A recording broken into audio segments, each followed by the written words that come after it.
Thanks very much. Good afternoon, ladies and gentlemen. It's a privilege to be here today. My first visit in Indonesia, presenting a new technology initiative we have at Google we're very proud of, we're very committed to, called Google Earth Engine.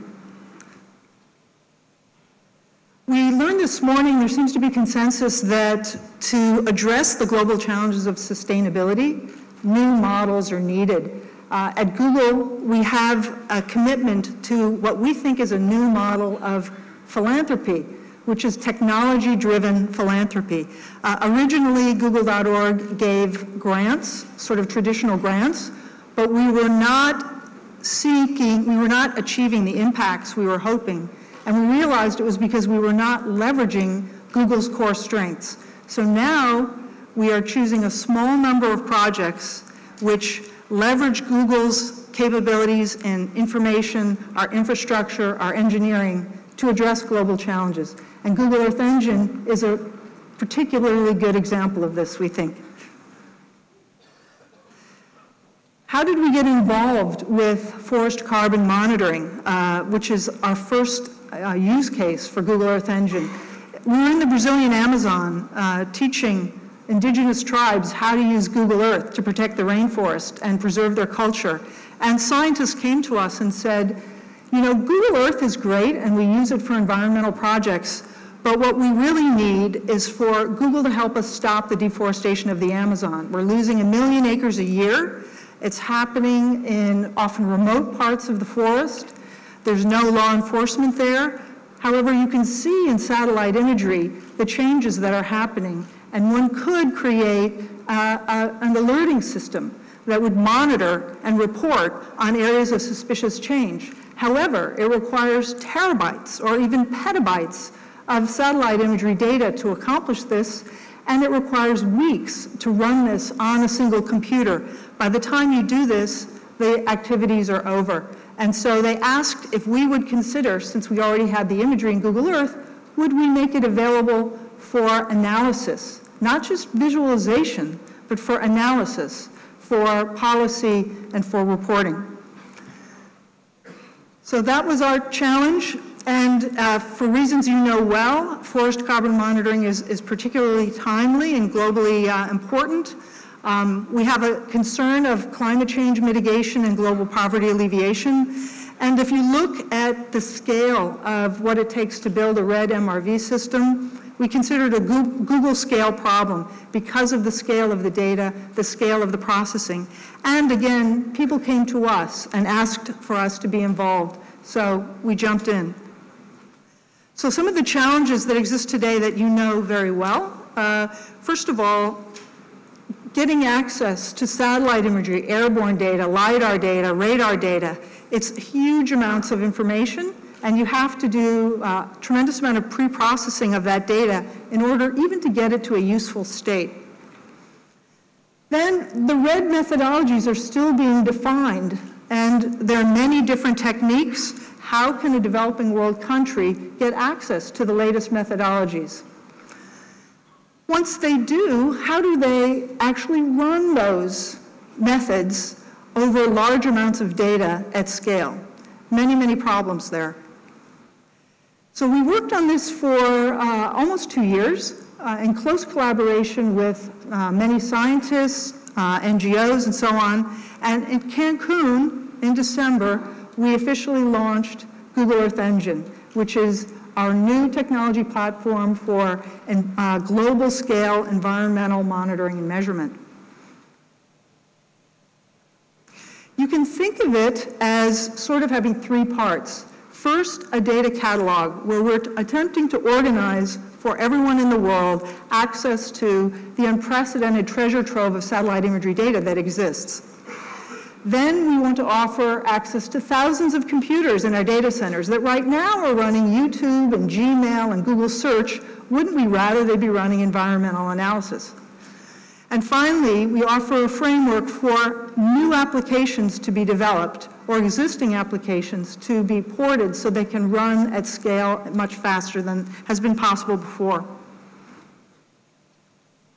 So looking at the data, this just gives you kind of a sense of how every spot on Earth tremendously useful imagery and scientific measurements are being collected every day from space, from dozens of satellites. There's some spots on Earth, for example, that thousands of measurements have been taken, but most of this data is on tape right now. It's not available.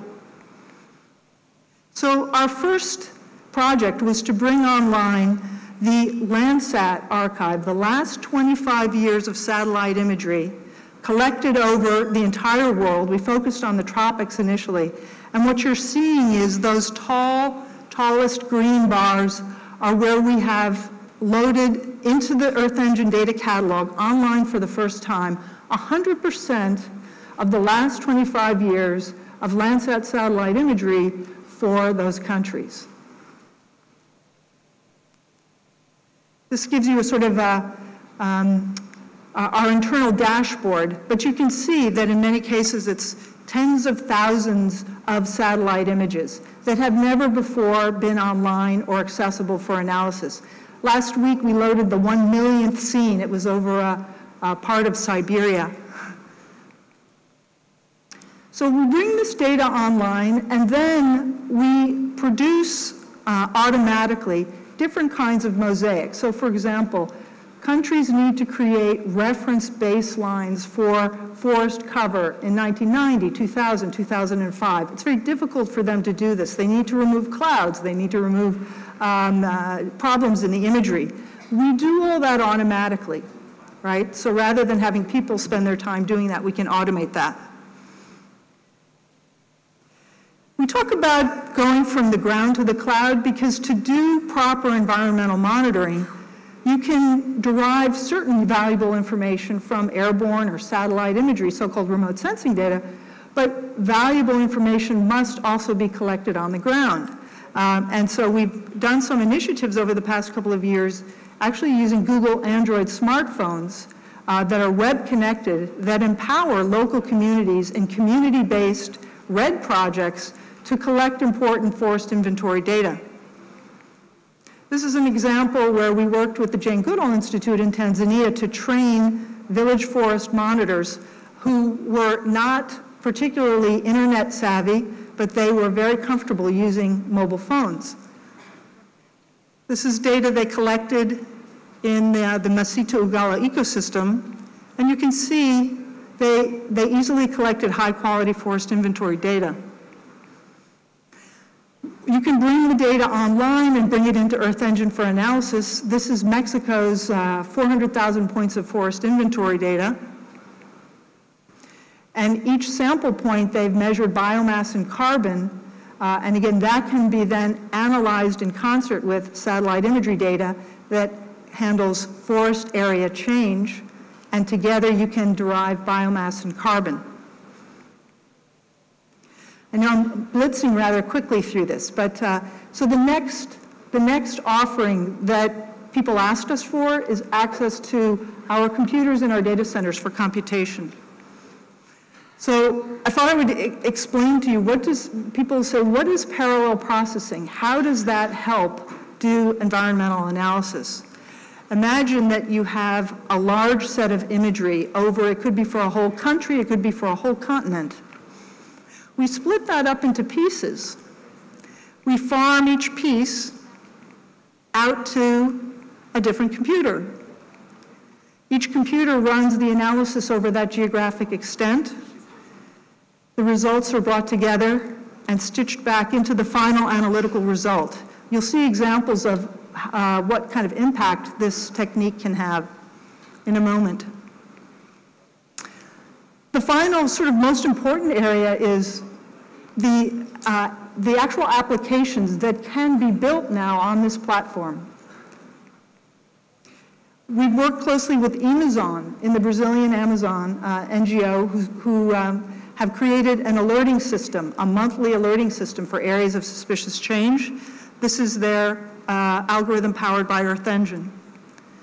Working with Carnegie Institute for Science, who have a class light algorithm for degradation and deforestation. We're now working with the Natural Capital Project that does valuation of ecosystem services, water, forest, and so on, bringing that to scale. This is WWF-TNC in Stanford.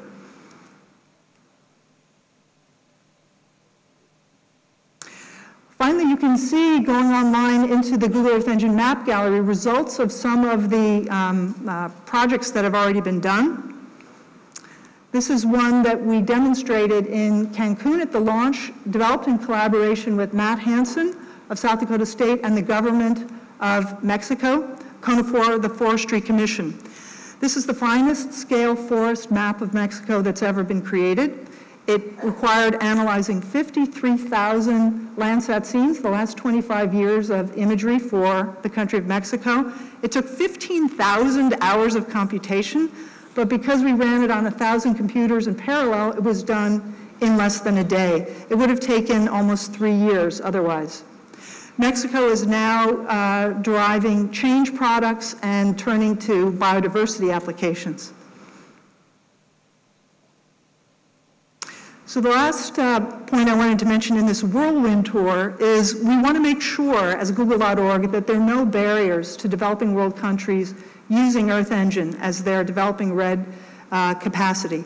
So we've announced a donation of 20 million CPU hours to the developing world countries, and we are providing technical support and technology transfer to help them develop these capabilities.